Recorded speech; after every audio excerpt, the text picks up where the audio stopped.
está todo disponível pelo lado. Mas isso não impede, porque temos pouco a falar. Só queremos dar as boas-vindas a todos e estimar que todos levem daqui o que aqui vieram buscar. Isso sintetiza nossa fé, nossa confiança na espiritualidade que há de nos obsequiar com tudo aquilo que necessitamos e, evidentemente, diante do nosso empenho. E é contando com essa participação ativa dos nossos guias espirituais, dos nossos benfeitores, aqueles que nos assessoram, que nos amparam, que nos sustentam, é contando com essa ajuda espiritual, com a presença amorosa do nosso Mestre Jesus e com as bênçãos do nosso Pai, que damos por aberta a nossa reunião dessa tarde. Estamos com o nosso caríssimo Vinícius, que vai nos falar a respeito do Espiritismo, que é isso, realmente. Toda a atenção, todo o carinho, Vinícius.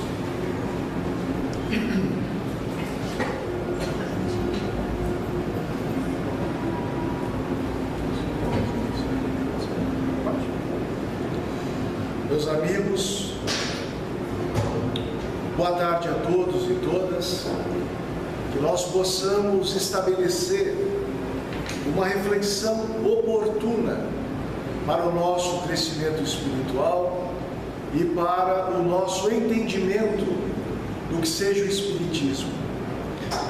Pode soar estranho que em algum momento nós espíritas venhamos a estabelecer uma pergunta dessas. Quem talvez chegue a primeira vez na casa espírita deve se perguntar, mas aonde foi que eu amarrei o meu bode? Porque eu vou num lugar que as pessoas vão perguntar a si próprias, aquelas que eu imagino que saibam o que é o Espiritismo.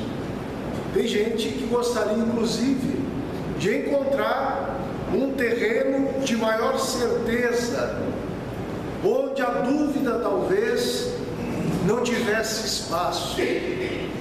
Ocorre, porém, que o Espiritismo é uma doutrina filosófica e, como filosofia, se nutre do exercício saudável da dúvida, sem que não é possível estabelecer aquilo que Allan Kardec propôs como fé raciocinada, ao contrário do que propuseram no passado as teologias dogmáticas, que estabeleceram como comportamento indispensável ao crente crer ou morrer em tempos de uma idade média, cujos ecos ainda vivemos em alguma medida quando identificamos em nossa sociedade o fundamentalismo religioso. Pode parecer estranho, mas o Espiritismo, como uma doutrina que se fundamenta na razão, preconiza sim o hábito da dúvida. Quem ficar em dúvida em algum tema que leia nas obras do Espiritismo, num grupo de estudos, numa palestra, não tenha medo. Não vai para o inferno, não vai para as zonas inferiores do mundo espiritual, porque faz parte do cultivo da inteligência humana, o hábito da dúvida.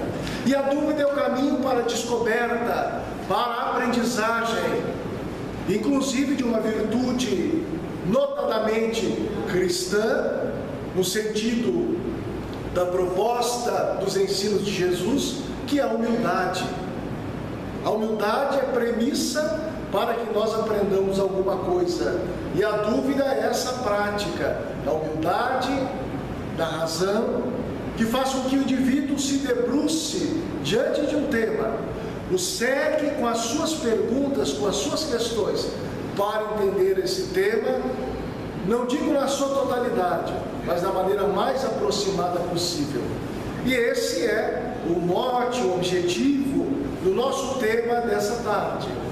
É nos voltarmos ao conteúdo espírita, em especial a alguns textos de Allan Kardec, para que venhamos a refletir. Afinal de contas, Veras, o Espiritismo, do que se trata mesmo? Muita gente fala em Espiritismo. Aliás, está na moda. Hoje até é chique ser espírita. Aqueles que são espíritas há mais tempo devem lembrar que houve uma época em que se sofria até preconceito. Na escola, se o filho era matriculado numa escola confessional, de uma crença qualquer, era difícil o menino ou a menina se posicionar como espírita. Eu vivi essa experiência. Na minha escola, vez por outra, os professores que não eram religiosos de formação, mas que eram oriundos de uma tradição específica, vez por outra criavam mecanismos para que a gente se convertesse. Você imagina um sujeito simpático como eu, que não era nem batizado, era um assinte para a escola, um pagão no meio dos outros, imagina. Aí quando souberam que a gente era espírita, esse negócio que fala com gente morta, era pior ainda. Então sempre tinha um professor muito bondoso procurando nos converter, nos orientar, mas sem desrespeito, e eu preciso registrar isso. Jamais me senti desrespeitado. Mas era normal o estranhamento. Hoje o Espiritismo está até em novela na Globo. Então ficou chique ser espírita, ninguém estranha tanto. Mas muito se fala a favor ou contra o Espiritismo. Muita coisa publicada, muita coisa dita em palestras, em vídeos. Mas é importante que possamos meditar se essas coisas ditas estão enraizadas no pensamento de Allan Kardec, nas obras fundamentais do Espiritismo, sem o que é difícil adjetivar uma fala, um texto, um vídeo de espírita, se não estiver referenciado nas obras fundamentais do Espiritismo. E a respeito disso, o professor Herculano Pires, com essa fala projetada no slide logo aqui atrás, que vocês podem me acompanhar, chegou a dizer com muita coragem: o Espiritismo nascido nos meados do século passado. Ele escreveu o livro O Espiritismo Grande Desconhecido no século XX, se referindo aí ao século XIX. É hoje o grande desconhecido daqueles que o aprovam e o louvam e dos que atacam e criticam. Desde o tempo de Allan Kardec tem sido assim.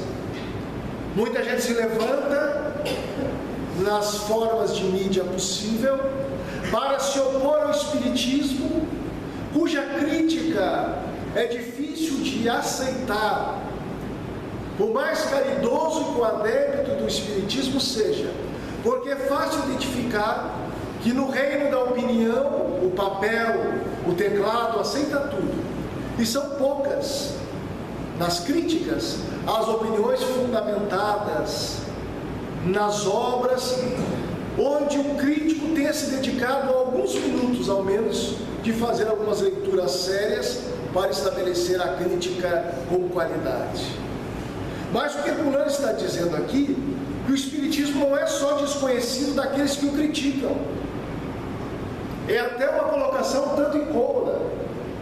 Ele está dizendo também que muitas vezes os que o aprovam e louvam desconhecem também o Espiritismo. Ele está se referindo a nós outros, aqueles que adotamos como proposta no campo da espiritualidade a filosofia espírita. Não é incomum nos surpreendermos em contato com o Espiritismo, numa fase que nós podemos dizer que é quase de namoro, daquele suave encantamento do namoro.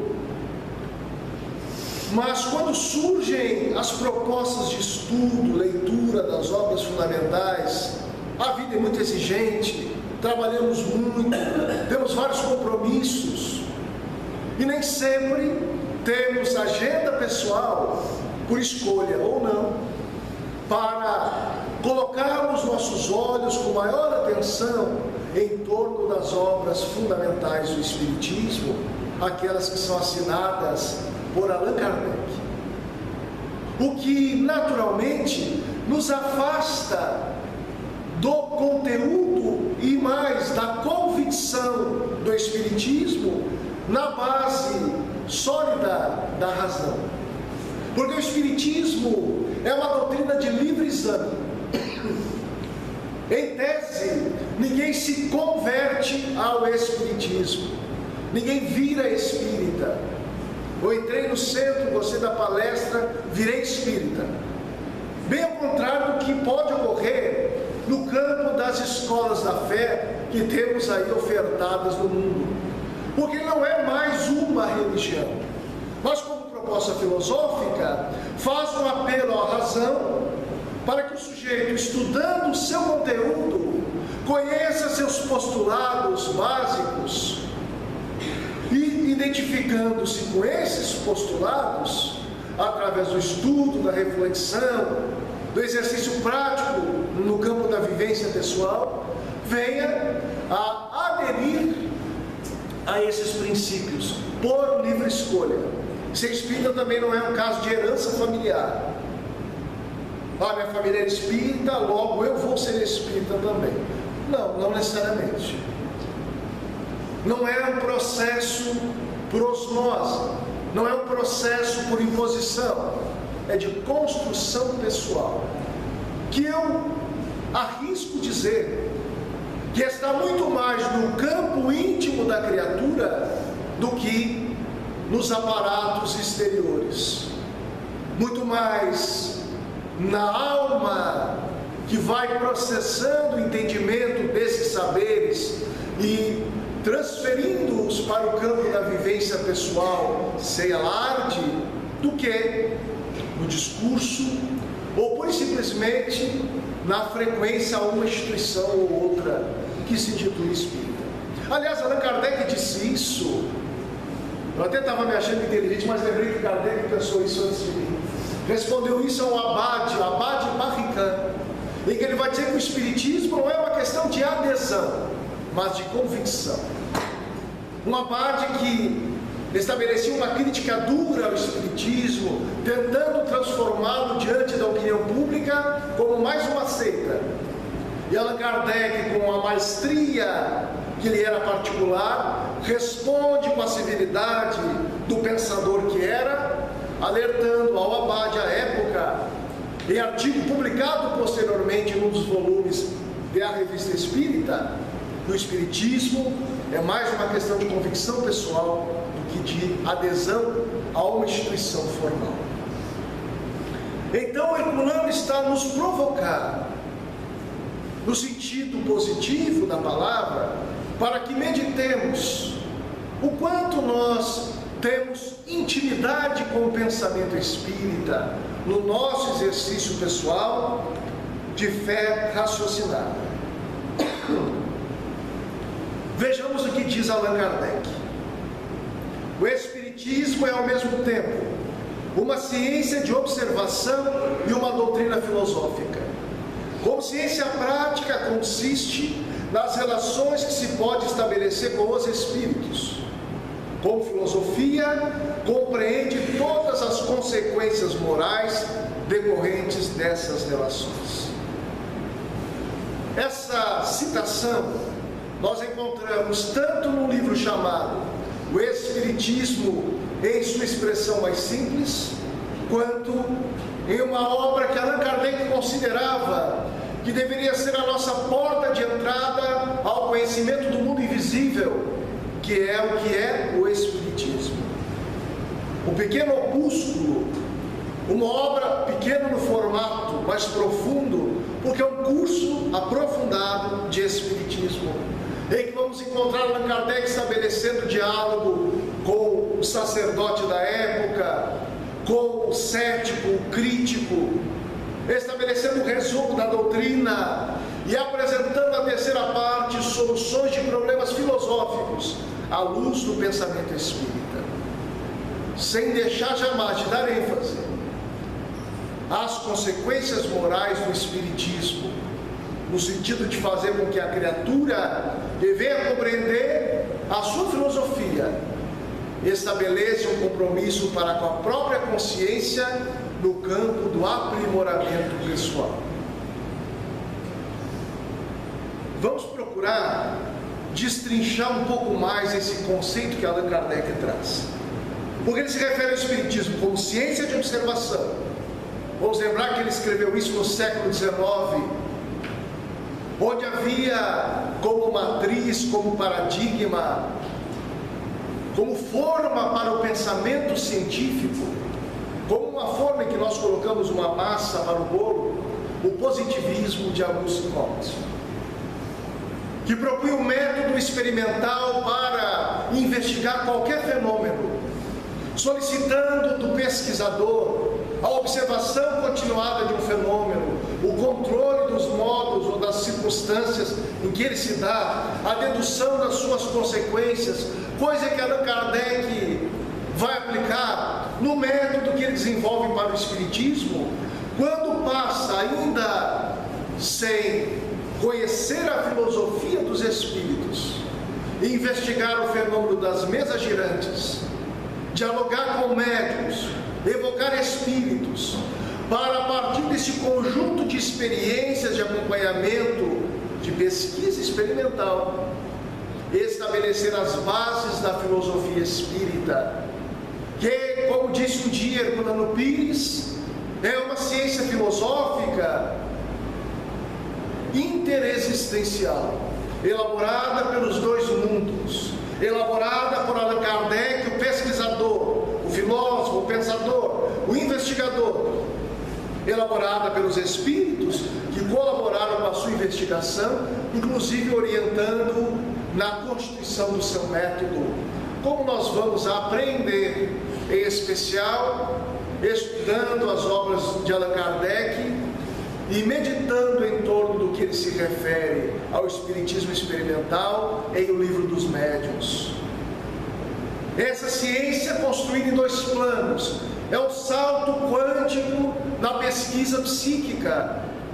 É certo que ele dialogava com o pensamento positivista da época, mas nele não se encarcerava, antecipando, quem sabe, uma ciência do futuro que um dia vai lembrar que existe vida após a morte e vai ter, naqueles que já partiram para além da vida, como fez o Espiritismo, informadores, colaboradores, mas não colaboradores predestinados. Jamais Allan Kardec tratou o espírito ou o médium como dotados da verdade absoluta.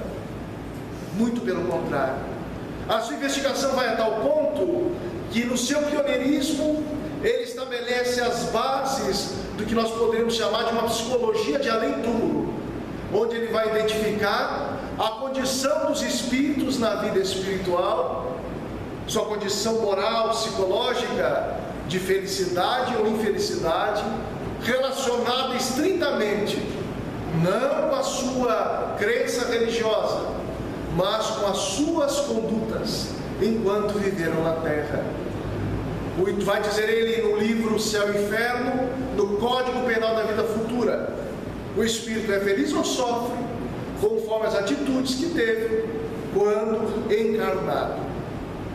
Quem quiser ser feliz agora ou na vida espiritual, é preciso então andar no caminho do bem, para que estabeleça dentro de uma postura ética, como causa, a consequência da consciência tranquila nessa vida ou na vida do mais além.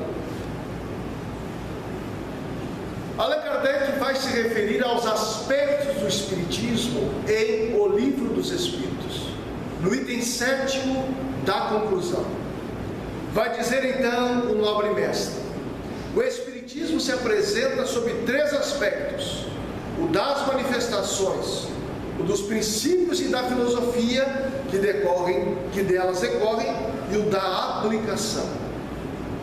Ciência, filosofia e moral. A experimentação, o estudo das manifestações é o Espiritismo experimental, a ciência espírita. Os princípios e da filosofia, esse arcabouço filosófico do Espiritismo que procura explicar ao ser humano de onde veio, para onde vai e a razão da sua jornada espiritual, convidando a cada qual, naturalmente, instituir o seu sentido existencial. E no campo moral, que é a harmonia com a ética ensinada por Jesus, não a ética das religiões tradicionais, do cristianismo dos homens, não essa, mas do cristianismo que poderíamos dizer do Cristo ou de Jesus de Nazaré, na sua mensagem mais pura e essencial. Mas que ciência é essa então? É uma ciência que trata da natureza, origem, destino dos espíritos, bem como de suas relações com o mundo corporal. Palavras de Allan Kardec. Por que uma ciência de observação? Porque ela se fundamenta na observação das relações do mundo corpóreo com o mundo espiritual e vice-versa. Allan Kardec estabelece um método próprio, que é verdade, não foi seguido do ponto de vista da pesquisa ao longo do nosso processo histórico pelos seus discípulos. São raros os companheiros que fazem pesquisa espírita, e dificilmente encontraremos aqueles moldes de Allan Kardec. Não estou dizendo com isso que as pessoas vão ter que seguir os moldes de Allan Kardec, mas nenhuma ciência avança se não partir da sua base. Não se conhece fazer ciência sem apoiar-se na base já constituída. Agora, naturalmente, poderiam ocorrer, como ocorre em algumas ciências, certas rupturas com metodologias, o que é muito natural, porque toda ciência é progressiva. Ela vai, no seu contexto, a partir das escolhas dos seus atores, que são os pesquisadores, se constituindo de maneira dinâmica e às vezes diferente lá da sua base. Mas, quando se vê mundo afora se fala de ciência espírita, se fala muito mais de diálogo do espiritismo com a ciência oficial, naquilo que é possível em diferentes campos de conhecimento, embora a ciência majoritariamente seja materialista. E dificilmente vamos encontrar pessoas focadas na pesquisa espírita dentro dos moldes de Allan Kardec. Isso não quer dizer que não tenhamos, como já tivemos, pessoas que tragam a sua contribuição, como Hermínio Miranda, que desencarnou recentemente, como Hernani Guimarães de Andrade, já desencarnado, Henrique Rodrigues, Mariano Júnior, curiosamente, todos desencarnados. Mas é preciso, para compreender, ou melhor, para colaborar com o progresso da ciência espírita, um dia voltar à base kardeciana para daí poder avançar. Allan Kardec nos diz nesse conceito que o espiritismo, como filosofia, vamos lá no final da citação, compreende todas as consequências morais que dimanam dessas mesmas relações. A filosofia do espiritismo avança nesse sentido. Quais são as consequências morais dos seus princípios? O conhecimento espírita é genuinamente uma filosofia a ser explorada, compreendida, vivenciada, e é preciso buscar o seu terreno de aplicação, sobretudo na vida prática, naquilo que contribui para o nosso crescimento espiritual.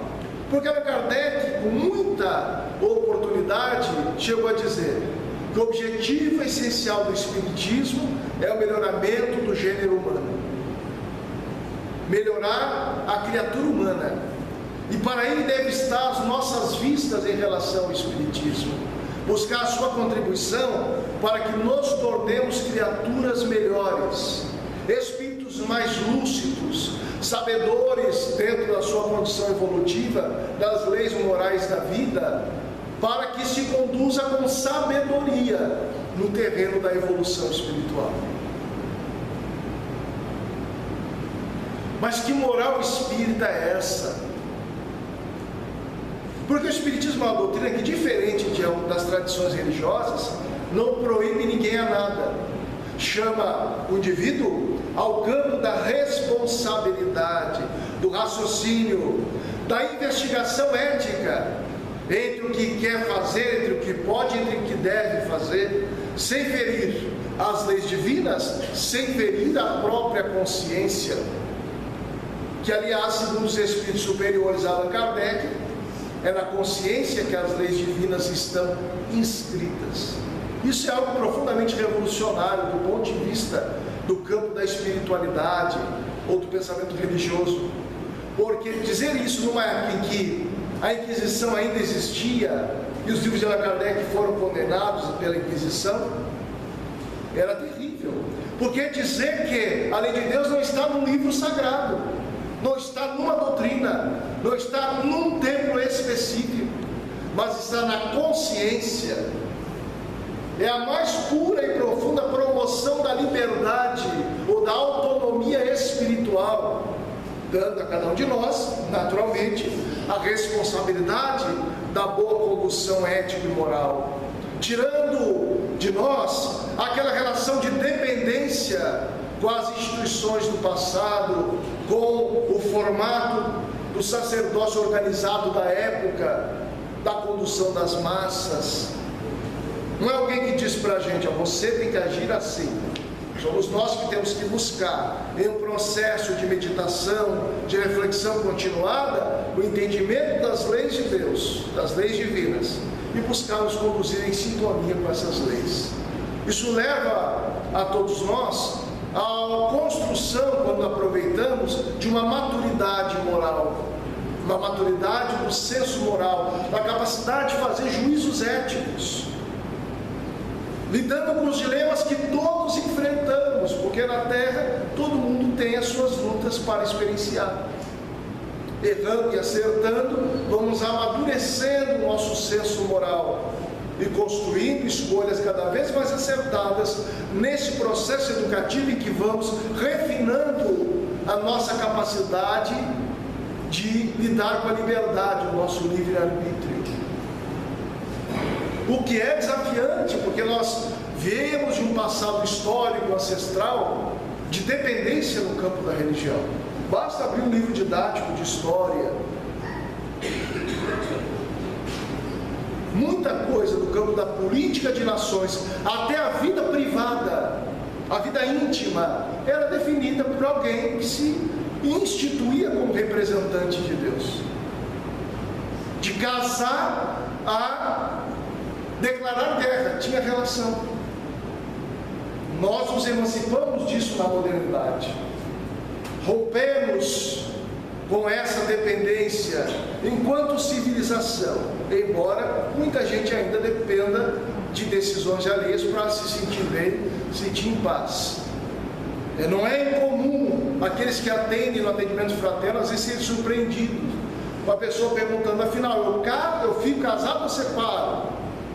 Eu compro uma bicicleta ou me caso? E aí a pessoa na casa espírita, bem formada no espiritismo, vai dizer com clareza que a decisão é do indivíduo, que ele precisa fazer análise, porque o espiritismo nos ensina a não transferir responsabilidade. Vamos ver o que os guias dizem.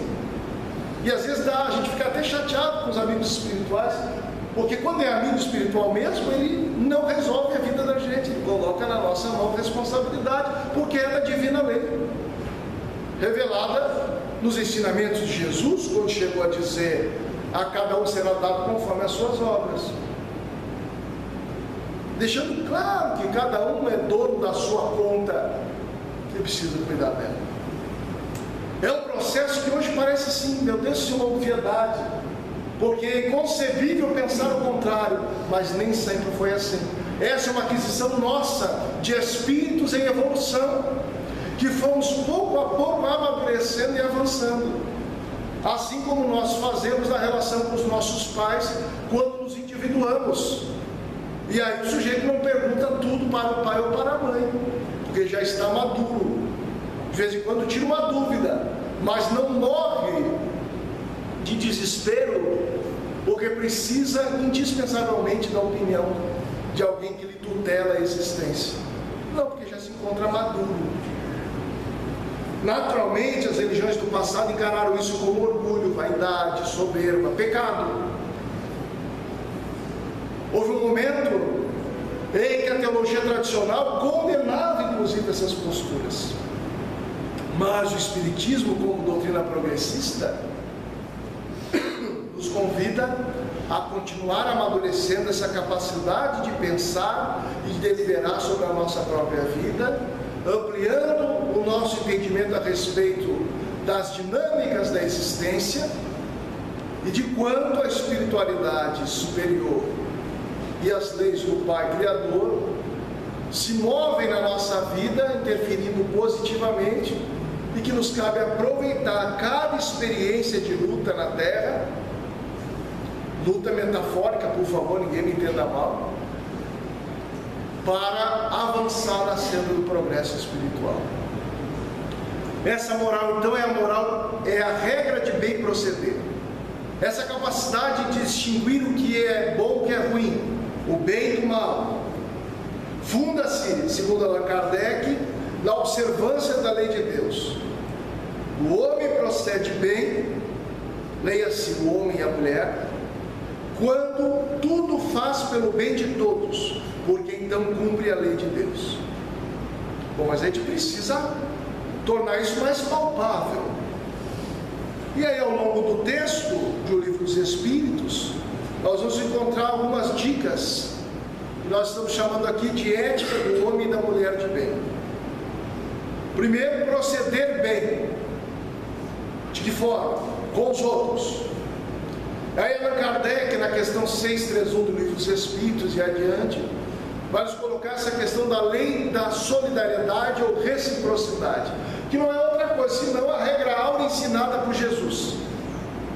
Façai aos outros o que gostarias que os outros vos fizessem. O sujeito está com uma dificuldade lá no relacionamento, o povo em casa não conversa, o casal. O que eu vou fazer? Bom, está aí uma regra. Seja afável, não receba o cônjuge gritando dentro de casa.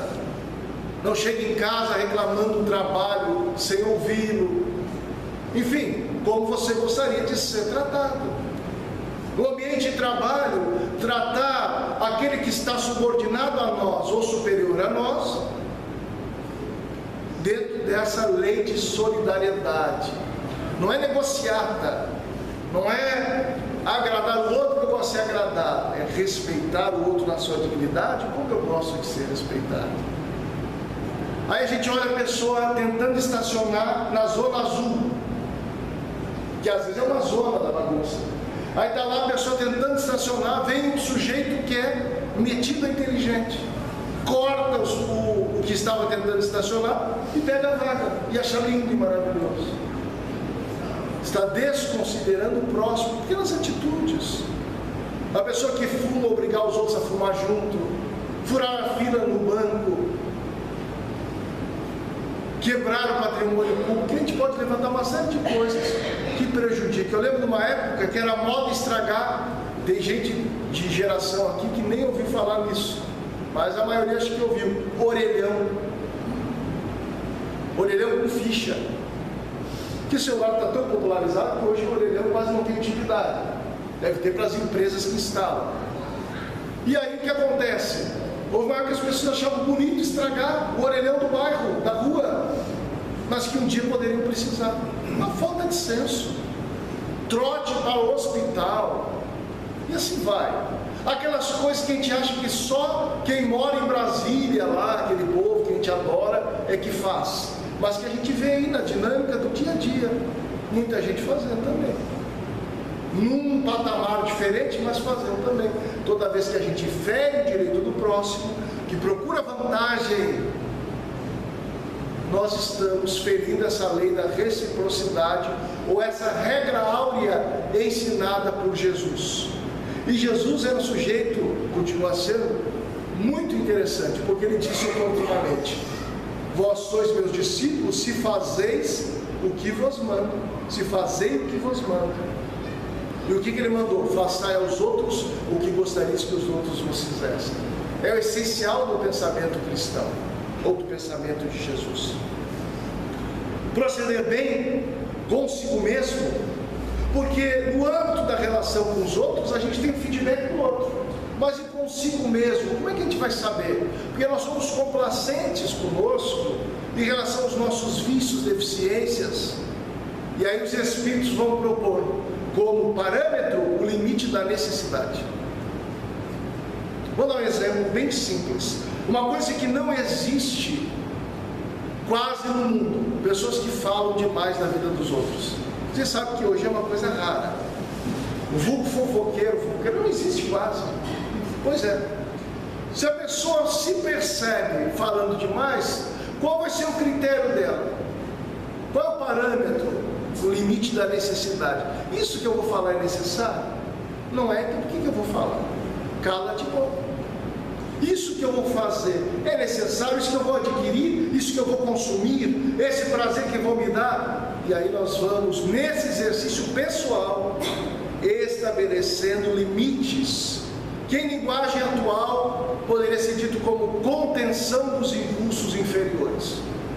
Mas não é contenção do impulso inferior na autoagressão, no cultivo da culpa, que não leva ninguém ao crescimento espiritual. Pelo contrário, gera muito transtorno. Mas de assumir-se e assumindo se estabelecer. Isso não faz tão bem, isso não é bacana. Vou procurar ajuda para resolver esse limite meu pessoal.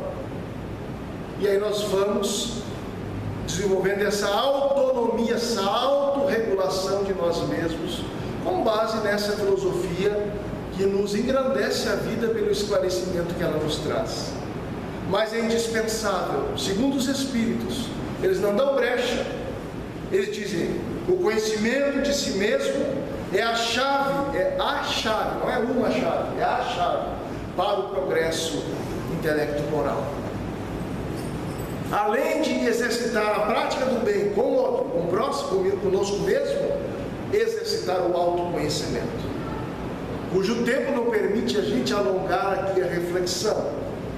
Conhecimento de si mesmo é um tema para vários seminários, mas nós vamos encontrar referência em Allan Kardec, no Livro dos Espíritos, na questão 919A, em que os Espíritos ensinam uma técnica de autoconhecimento, onde a tônica, a prática fundamental, é criarmos o hábito de problematizarmos a nossa conduta diária, desde as questões mais práticas que os outros podem perceber, até aquilo que está mais no campo da subjetividade, os nossos sentimentos, as emoções, os pensamentos que cultivamos, problematizá-los, colocá-los em dúvida, colocá-los num patamar de análise em que nós nos questionemos se aquilo que nos move é bom, é útil, é justo, enfim, colabora conosco e com a coletividade.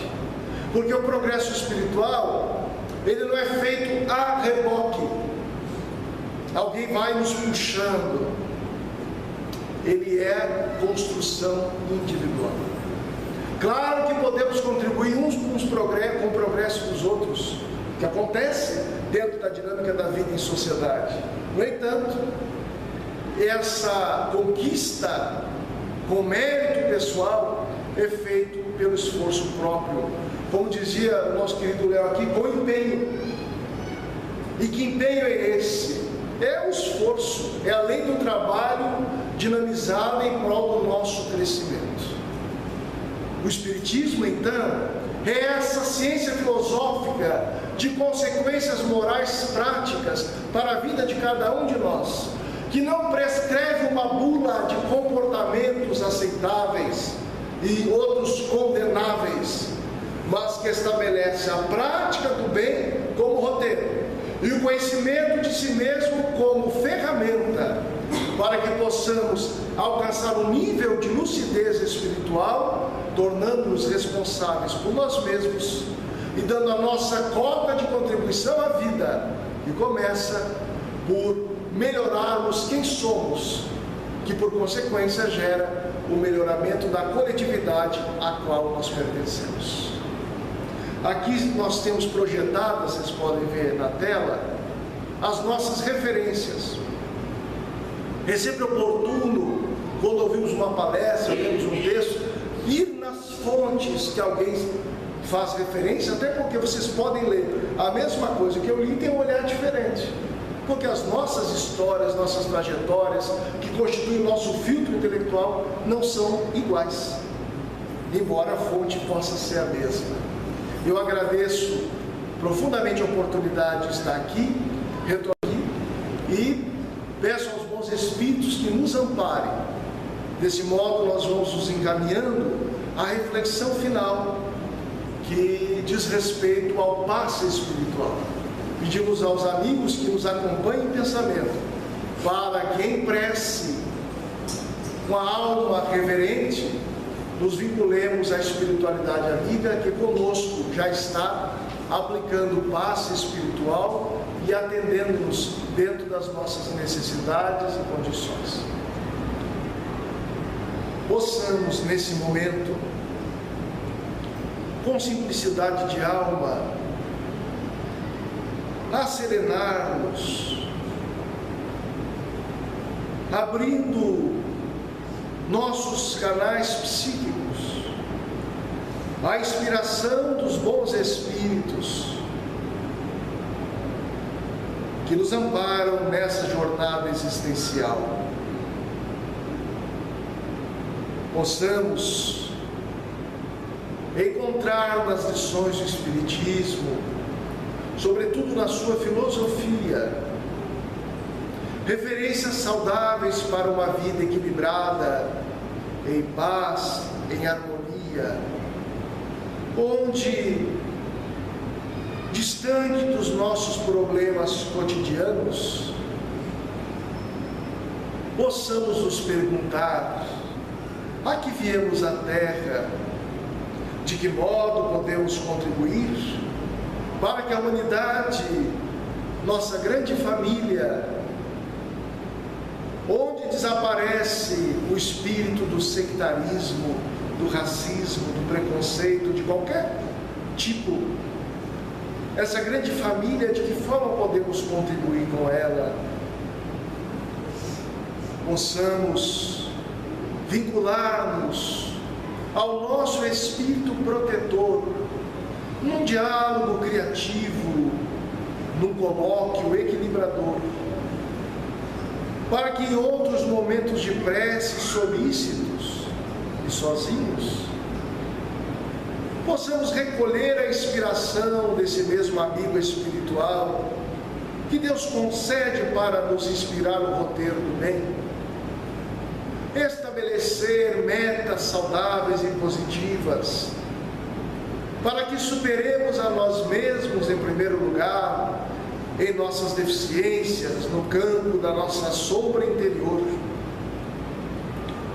e que edifiquemos em nossas ações, ainda que pequenas, limitadas, por conta dos nossos próprios limites, algo que seja útil, que seja bom, que seja justo, que possamos romper um pouco mais com essa ansiedade coletiva do consumismo, da desesperança, da reclamação sem limites, agarrada ao egocentrismo infantil, para que, olhando à nossa volta, nessa seara que é o mundo, arregacemos nossas mangas e trabalhemos pelo bem, pela virtude, pela caridade no seu sentido mais profundo. Que a ética de Jesus inspire as nossas condutas e que Deus e os bons espíritos encontrem em nós a acolhida da nobre inspiração, para que o bem seja a orientação maior de nossa conduta, de nossa fala, dos nossos sentimentos, para o nosso bem e para o bem de todos nós. Possamos prosseguir aos nossos lares, em harmonia e em paz. Nossa tarefa está concluída, meus irmãos. Queremos agradecer ao Vinícius pela sua inestimável contribuição e a todos pela presença, e a todos desejamos um feliz retorno aos seus lares e um retorno a essa casa que os acolherá sempre de braços abertos. Os irmãos que têm passe isolado prescrito vão ser atendidos agora a seguir. Muito boa tarde a todos.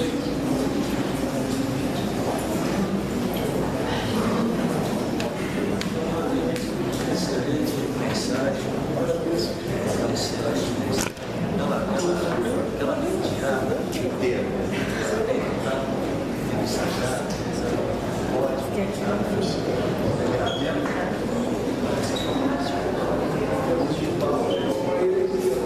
Não, mas isso está levando a estudar essa questão da lei escrita.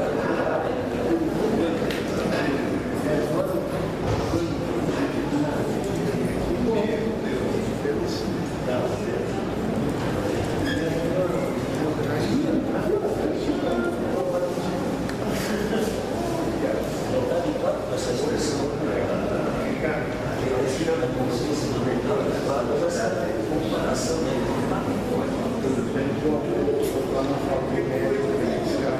A gente vai destrinchar isso.